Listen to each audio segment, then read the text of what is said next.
투데이 분석 시간입니다. 리더스 인덱스 박주근 대표 함께하겠습니다. 안녕하세요. 네, 안녕하십니까. 안녕하세요. 어제 우리 시장에서 놀라운 거는 기관들의 매수세였거든요. 네. 네. 코스피는 1조 원, 코스닥은 한 3천억 원 정도 네. 된 것 같고 이번 주는 아마 양시장 합치면 기관의 매수세가 뭐 2조 원에 3조 원 가까이 되는 네. 것 같은데 다분히 이제 배당 때문이지 않을까라는 생각이 들거든요. 네, 그럼 네. 오늘 또 배당 낙이에요. 그렇죠. 그래서 이 질문을 먼저 드리는 게 이렇게 단기적으로 배당 하루만 들고 있어도 배당을 받기 때문에 길게 갖고 가는 리스크보다는 당장 오늘 매도가 나올 수 있고 뭐 전부 다는 아니더라도 상당히 많은 자금이 기관발 매도가 나올 수 있습니다. 네. 그래서 일각에서는 이 매도 물량이 하루에 또 시초가에 뭐 1조 원 이상이 나올 수 있다. 또 거꾸로 또 반대적으로 대주주 회피 물량이 있었는데 또 제주주 회피한 자금들이 또 오늘 들어올 수 있다. 다 네. 수급적으로 상당히 엇갈리는 의견들이 그렇습니다. 있는데 이 부분은 또 어떻게 봐야 될지 궁금해요. 두 가지가 같이 몰린 것 같아요. 네. 일단 배당락도 몰렸지만 그렇죠. 그 어제만 보면 양도세 회피 목적으로 그렇죠. 개인이 1조 5천억을 매도를 했거든요. 이 매도 물량을 그 기관이 이제 매수를 했기 때문에 아마 기관 쪽으로 지금 데이터가 잡힌 것 같고 우선 배당부터 보면 결론적으로 말씀드리면 배당락주라든지 개인 양도세 회피 목적이 항상 이맘때쯤이면 반복적으로 나타나고 있는데 두 곳 다 작년에 비하면 반토막이다. 그러니까 배당 기관 순매수를 봐도 작년 12월 달, 그러니까 12월 1일부터 28일까지를 보면 기관에 순매수한 금액이 작년 기준으로 7조 6천억 원인데 이번 똑같은 기간에 이번 그 기관의 순매수 물량을 보면 3조밖에 되지 않거든요. 그러니까 반이 되지 않은 약 40%밖에 되지 않아서 역시 원래 기관들의 배당 매도세는 작년에 비해서 반 이상 줄었다라고 볼 수 있고 그러다 보니까 뭐 이유는 당연하겠죠. 현재 국고채 금리가 36%니까 국고채 금리 36%의 수익률을 내지 못하는 배당 수익률은 배당주수 매력이 굉장히 떨어지기 때문에 이런 현상이 나타나지 않나. 개인도 마찬가지고. 그래서 지금 이런 현상이 나타나고 두 번째는 양도세 회피 목적인데 이 부분도 작년 같은 기간, 그러니까 작년 12월 28일 날 때 개인 이 회피 목적으로 매도한 물량이 약 3조 1,500억인데 올해는 27일 기준이긴 하지만 1조 5천억 밖에 되지 않기 때문에 이 부분도 작년에 비해서 반토막 났다. 이렇게 볼 수 있을 것 같습니다. 작년에 근데 이제 그 금액 전체적으로 봤을 때는 좀 작아진 부분들은 뭐 어떻게 보면 뭐 위안거리가 될 수 네. 있는데 또 시가총액 규모로 보면 작년보다 시총이 또 쪼그라들었기 때문에 그렇습니다. 그 상대적인 강도로 보면 또 적지 않을 거라는 생각도 들고 네네. 더불어서 만약에 이제 배당을 노리고 들어온 자금들 같은 경우에는 또 이 자금이 여기서 파킹되어 있을 때 이 주식이 좀 더 올라갈 수 있는 기대 수익률이 있다고 하면 나가지 않는데 네. 지금 같은 경우에는 1.5에서 2% 되는 배당을 단기간에 먹을 수 있기 때문에 들어왔다고 볼 수 네, 있기 그렇죠. 때문에요. 네. 오늘 그러니까 가장 많이 들어왔던 게 기관은 삼성전자를 많이 사고 막 이랬었더라고요. 네. 그래서 그쪽 대형주 쪽에서의 변동성은 불가피하지 않을까라는 생각이 좀 들다 보니까 이게 그러니까 이런 변동성을 오히려 개인들은 이용을 해야 된다라든지 뭐 소위 말하는 줍줍이라고도 하는데 뭐 어떻게 해야 될까요? 그렇죠.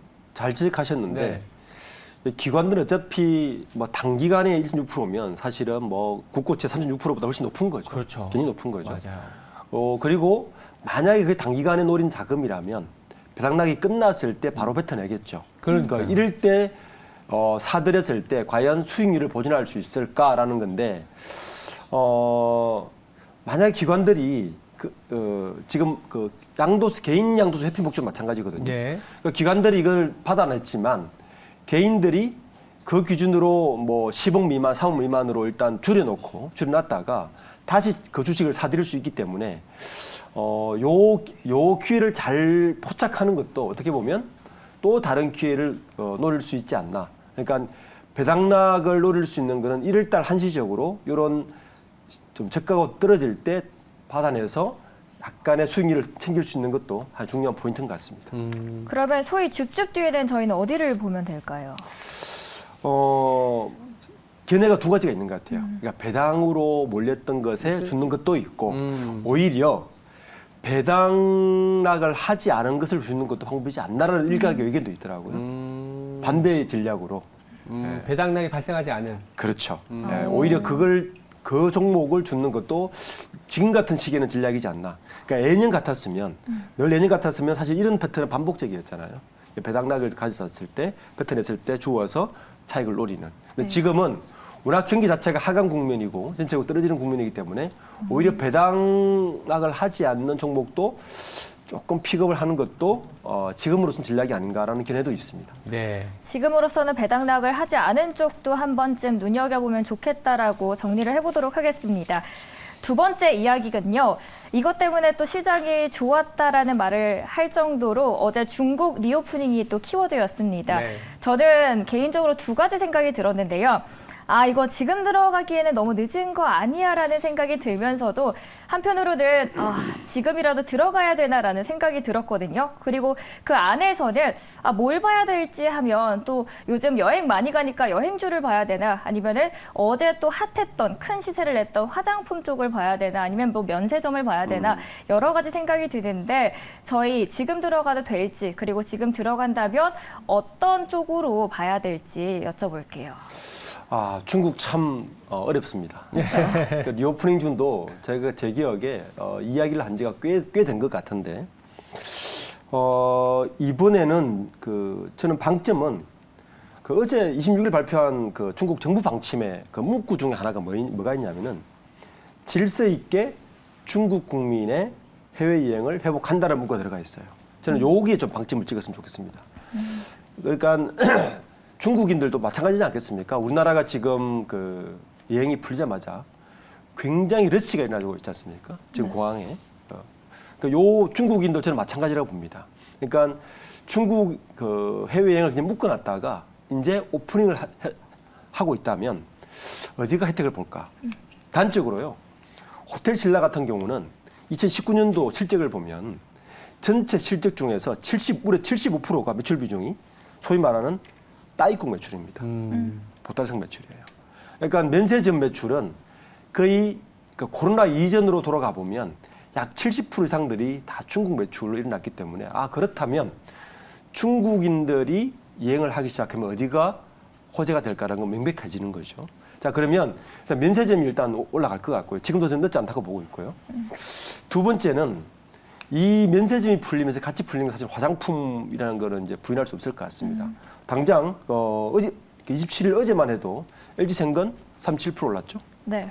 그리고 아모레퍼시픽 6.4% 올랐습니다. 네. 이게 똑같이 따라오는 것 같아요. 그러니까 중국이 그 코로나를 끝내면서 일상으로 돌아오면서 지금 다시 굉장히 유행이 번지기도 하지만 어쨌든 중국 정부의 방침에 따라서 여행 관련 쪽은 오를 텐데 항공은 어차피 우리나라 사람들이 타는 거고 우리나라 항공을 타는 것지는 아니니까 저는 면세점주, 화장품주는 좀 주목해 볼 필요가 있다 이렇게 생각합니다. 자, 그렇다면 센터장님께서는 지금 이런 시기에서는 어떤 섹터를 좀 바라보실까요?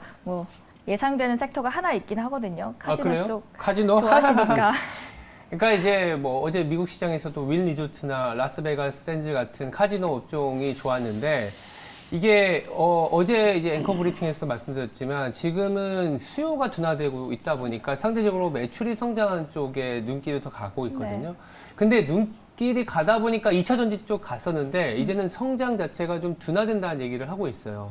그래서 우리나라의 업종을 내년에 매출이 발생하는 쪽을 보니까 성장이 아니라 회복이더라고요. 그러니까 매출이 원래 100을 하던 기업이었는데 여러 가지 이유로 이게 70, 50까지 갔다가 다시 50, 70이 100이 되면서 그냥 이전 레벨로 올라오는 건데 그게 매출 성장으로 찍히니. 근데 이게 그게 호텔이라든지 리오프닝 아니면 조선 기계 업종이었는데 그러니까 중국에 대한 고민에서도 저도 출발하는 게 호텔 신라가 중국 비중이 너무 높아서 주가가 많이 빠졌고 근데 이게 리오프닝이 시작되니까 이제는 좀 회복이 될 수 있다. 근데 저도 이제 세미나 다니다 보면 이런 질문이 들어와요.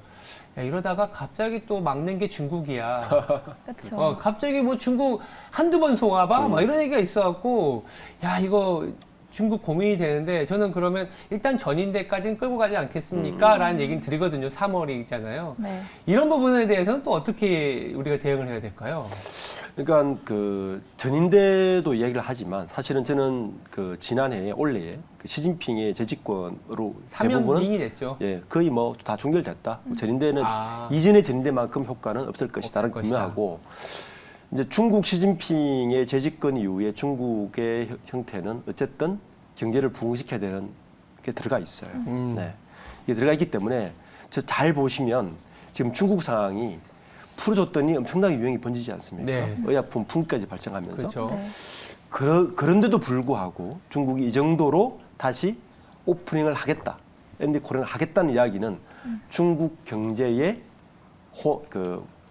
좀 호황을 시키는 것에 정부가 급급하고 있다. 저는 이렇게 판단하고 있고요.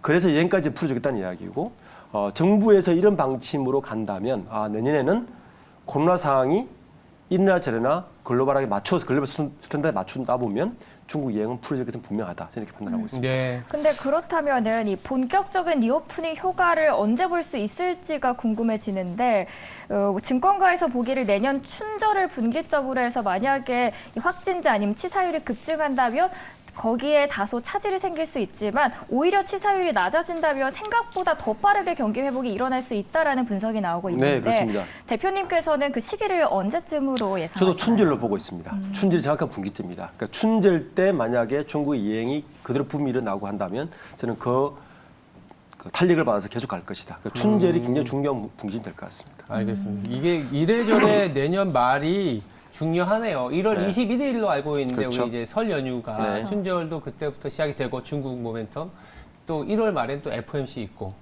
그러면 그 전에 이벤트도 좀 살펴봐야 되겠잖아요. 그래서 세 번째 이슈로 한번 넘어가 보면 네. 춘절이라는 기대는 뭐 저변에 깔고 가는데 우리가 이제 연초가 되면 항상 나오는 게 뭐 CES도 있고 그렇죠. CES는 저희가 한번 다뤘기 때문에 이제 바이오와 관련된 이벤트가 이제 JP 모건 헬스케어 컨퍼런스거든요. 그러니까 올해 같은 경우에도 JP 모건 헬스케어에서 뭔가 이슈가 나와서 반짝은 했지만 이 시장 자체가 워낙 안 좋았기 때문에 제약 바이오가 좀 안 좋았습니다만 또 내년 초가 되면 그래도 성장이 나오는 쪽 중에 하나가 이 헬스케어 쪽이다 보니까 관심이 갈 수밖에 없어요. 네. 그리고 연초에 또 나오고 주인공까지는 모르더라도 이 JP 모건 헬스케어가 이 제약 바이오의 전체적인 반전을 이끌어낼 수 있을지 이 부분도 좀 궁금하거든요. 우선 뭐 3년 만에 비대면이 아닌 대면으로 이루어지는 것의 그렇죠. 어떤 이벤트는 분명한데 결론적으로 말씀드리면 시장 상황이 참 많이 바뀐 것 같아요. 기본적으로 그 바이오주를 볼 때 미국에서의 바이오주는 보통 우리가 경기 방어주로 이야기하지 않습니까? 그런데 우리나라의 바이오주는 성장주거든요. 그러니까 미국하고 전혀 다르기 때문에 매크로 환경이 바뀔 때 미국의 바이오와 우리나라 바이오는 바뀝니다. 우선 미국의 바이오 시장을 먼저 좀 볼 필요가 있는 게요. 네. 미국의 매크로 환경, 최근의 매크로 환경을 보면 원래 미국의 바이오 산업은 임상 시험을 계속 많이 해서 우리나라에 있는 그 기술들을 사가서 상업화시키는 걸로 인해서 우리나라의 바이오주들이 커가는 구조. 요 구조가 이제 우리나라 기본 바이오 구조인데. 근데 최근에 미국 상황을 보면 미국이 바이오 산업들이 구조조정이 일어나고 있습니다. 그래서 어떤 현상이 벌어지냐면은 기술이나 플랫폼을 사와서 상업화시키는 것이 아니라 이미 상업화된 기업들을 M&A해서 캐시플로우를 빨리 가려고 하는 트렌드가 바뀌고 있어요. 자, 그렇다면 이런 트렌드 하에서 우리나라 바이오 기업들은 약간 지금 주춤하고 있습니다. 왜냐하면 바로 우리나라 바이오 기술 대부분 바로 상업화할 수 있는 기술들이 아니라 기술을 사와서 다시 임상 실험을 해서 그걸 상업화시키는 데까지 시간이 걸리는 구조를 갖고 있기 때문에 그렇기 때문에 이번 그 JP 모건 헬스케어에서 보면 이미 참여하는 기업이 지난해에 비해서 반으로 줄었습니다. 그러니까 발표하는 기업도 줄었고 이런 상황이기 때문에 매크로한 상황은 지금 그렇게 바뀌고 있고 자 그렇지만 이번 JP 모건 헬스케어에서 주목할 한 두 곳 정도는 좀 한 두 개 정도의 포인트는 있을 것 같아요. 최근에 바이오 시장의 핵심은 그 스타는 어디냐면 희귀질환 치료제와 그리고 만성질환 면역치료제 이 두 개가 가장 핵심 키포인트예요. 그러니까 이번에 참여하고 초대받은 기업들도 보면 희귀질환 치료제와 면역치료 쪽에 포커싱이 맞춰져 있어요. 네. 물론 삼성바이오나 롯데바이오는 일종의 플랜트 사업이기 때문에 갈 수밖에 없죠. 왜냐하면 ODM을 해야 되기 때문에, 그렇죠. CDM을 해야 되기 때문에 그렇죠. 많이 소개를 해서 우리만큼 공장 확장한다, 이 우리만큼 투자하고 있다라는 걸 소개해야 글로벌 기업들이 들어와서 그 주문을 하기 때문에 갈 수밖에 없는 상황이고, 자, 그 두 개를 빼고 나면 나머지 기업들을 보면 어디를 봐야 되느냐? 저는 이번 초청 명단을 쭉 보면 예. 역시 희귀질환 치료제인 뭐 예를 들어서 올릭스라든지 뭐 이런 기업들 보면 RNAi 그 기술을 가지고 좀 특이한 기술을 가지고 있거든요. 그래서 희귀질환을 치료할 수 있는 플랫폼과 기술을 가지고 있는 이런 기업들이 초청받았고, 또 하나는 이제 면역 치료제인데 뭐 예를 들어서 ABL 바이오라든지 뭐 그 이중항체를 가지고 BBB 셔틀을 가지고 뭐 그 뇌질환이라든지 그다음에 하고 있는, 그리고 유방암 같은 레드캠 바이오라든지 이제 크게 한 20개 이상의 기업 초청하고 있는데 한 2개 정도로 묶을 수 있을 것 같아요. 그러니까 앞으로도 글로벌 시장 매크로한 건 이렇게 바뀌고 있으니 그 친구들이 글로벌 기업들이 결국에는 우리 기술을 사가야 우리나라 바이오 기업들이 그 성장이 커지는데 어느 쪽을 주목하고 있느냐를 좀 보시는 게 이쪽 그 투자를 하실 때 중요한 포인트가 될 것 같습니다. 네. 희귀질환과 면역치료 네. 쪽. 그리고 CDM은 무조건 우리가 공장 수주를 하면서 그렇죠. 물량 받아야 되니까 네네. 대형 우리나라의 바이오 주식들도 또 해당은 되긴 되겠네요. 되겠죠. 네. 예를 들어 삼성바이오도 그 이번에 그 관련해서 브리핑을 하러 가는 거고, 그러니까요. 네. 롯데바이오도 마찬가지로 미국의 투자나 송도에 투자하는 것들을 계속 브리핑하러 가는 거거든요. 네. 나머지는 사실은 그 브랜드를 하지는 않습니다. 예. 그리고 이제 그 ST바이오센스 같은 경우는 어차피 미국 기업 하나를 인수하니까 인수하니까. 1월달에 인수가 끝나니까 우리가 이 기업을 인수했을 때 어떤 식으로 전략을 펴겠다는 것을 소개해야 되니까 세계 정도 발표하고 있는 것 같습니다. 네. 네, 사실 발표하는 기업도 있고 참여하는 기업도 있는데 그 안에서 어떤 기업을 봐야 될지 고민하셨던 분들께서는 희귀 질환 쪽 그리고 면역 치료제 쪽의 기업들을 분석해 보시면 좋겠습니다. 이 먹을 것 없는 소문난 잔치로 전략했었던 JP모건 헬스케어 컨퍼런스, 이번에는 또 얼어붙은 투자 심리를 다시 붙돋을 수 있을지 기대를 해보도록 하겠습니다. 지금까지 리더스 인덱스 박주근 대표와 함께 이야기 나눴습니다. 오늘 말씀 고맙습니다. 네, 감사합니다. 감사합니다.